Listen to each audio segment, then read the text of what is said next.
여러분들의 부동산 궁금증을 해결해드리는 부동산 상담 시그널입니다. 부동산 시그널만의 다양한 분석을 이용해서 확실한 시그널 보내드립니다.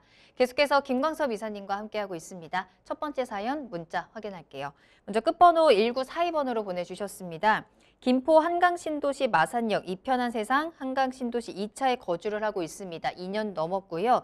올해 9월에 바로 옆에 있는 동일 스위트 파크뷰 2단지에 분양권을 구입한 후에 12월 말에 실거주 입주 예정입니다. 자, 기존에 살고 있는 이편한 아파트는 전세를 주고요. 2년 내에 매도를 할 예정인데요. 매도 시점이 궁금하고요. 비과세를 안 받고 더 가져가는 게 나을지도 궁금합니다. 또한 앞으로 실거주할 동일 스위트파크뷰 2단지의 향후 전망은 어떨까요? 하는 문자 보내주셨습니다. 자, 김포시 마산동에 위치한 아파트고요. 아파트 두 채의 전망을 모두 봐드리면서 현재 거주하고 있는 이편한 아파트의 비과세 요건도 함께 좀 체크를 해드려야 될 것 같네요. 자, 이사님 어떻게 하는 게 좋을까요?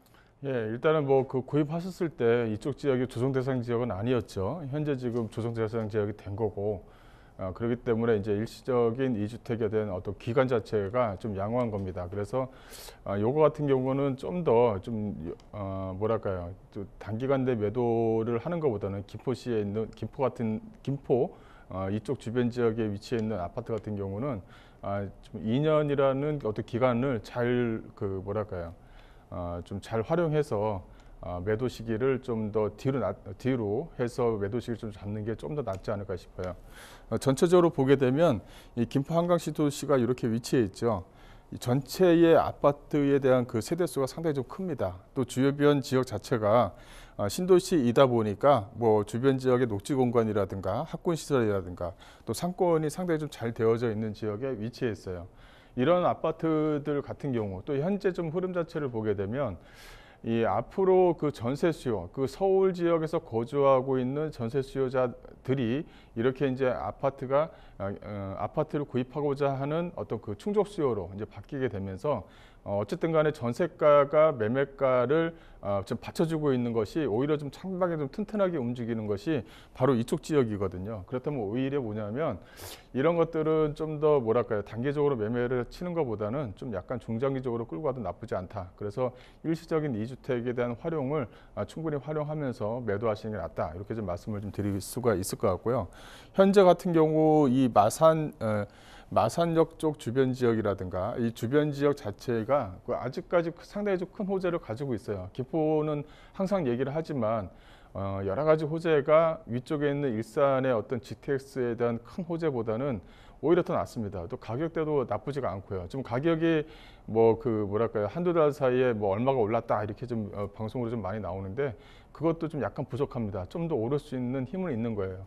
또 밑에 있는 그 인천의 밑에 있는 지역이라든가 이런 것을 보게 되면 오히려 그 지하철의 어떤 연계성을 계속적으로 갖고 다니면서 연결을 시키거든요. 오히려 뭐냐면 이쪽 안쪽에 김포를 빼놓고선 연결이 안 됩니다. 이 김포를 계속적으로 연결을 시키면서 인천과도 계속적으로 연결을 하려고 하는 거거든요. 이런 부분이 좀 남아있는 부분이 있기 때문에 호재로 인해서 또 현재 좀 실수요자에 대한 전세가에 대한 어떤 비율 자체가 상당히 좀 괜찮기 때문에 이런 것들을 좀 꾸준하게 가져가시고 혹시나 좀 여유가 된다 한다면 그 세금에 대한 어떤 부담을 크게 가지실 필요는 없을 것 같아요. 이 세금을 계속적으로 좀 고민 상대가 상당히 많은 게 세금인데요. 단기적으로는 팔아야 될 부분한테는 어떻게 팔아야 되는지가 상당히 좀 중요합니다만 어쨌든 간에 여유자금으로 움직이는 물건이다라고 한다면 이 세금이라는 부분 자체는 어떻게 보면 현재 지금 가격 상승대가 많이 오르고 또 이제 가격대가 많이 오르다 보니까 그 단기적인 어떤 단기적인 세력들을 이제 투기 세력으로 봐서 그것을 억제시키려고 하는 효과가 이 세금 안에 좀 포함이 되어져 있는 부분이 있거든요. 현재 같은 경우는 어떻게 보면 매도를 할 수 있는 여건 자체가 마련되지 않았어요. 그렇다고 매수할 수 있는 여건 자체도 마련되지가 않은 겁니다. 현재 입장에서는.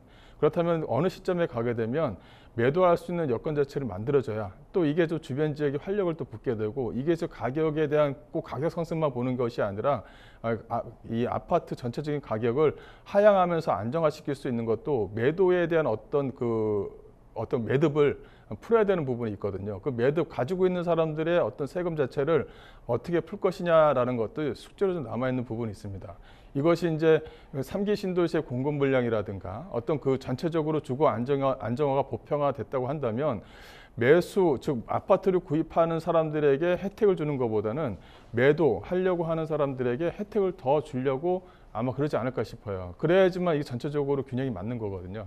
그런 시점 자체가 뭐 2, 3년 내에 좀 벌어지지 않을까. 지금 현재 정부 정책을 보게 되면 계속적으로 질 좋은 주택이라든가 공급이라든가 그 또 현재 지금 뭐 사전 청약이라든가 3기 신도시의 사전 청약에서 가소유층을 분산시키다든가 계속적으로 어떤 뭐 규제 대책이 뭐 24번 나왔다, 25번 나왔다고 하지만 이렇게 정부는 계속적으로 규제를 낼 수가 있는 겁니다. 규제를 내면서 안정화시키면 또 오히려 뭐냐면 매수보다는 매도 쪽에서 가지고 있는 물건들을 어떻게 잘 해소해서 잘 풀어줄 것이냐도 남아있는 부분이거든요. 이게 먼저 숙제인 겁니다.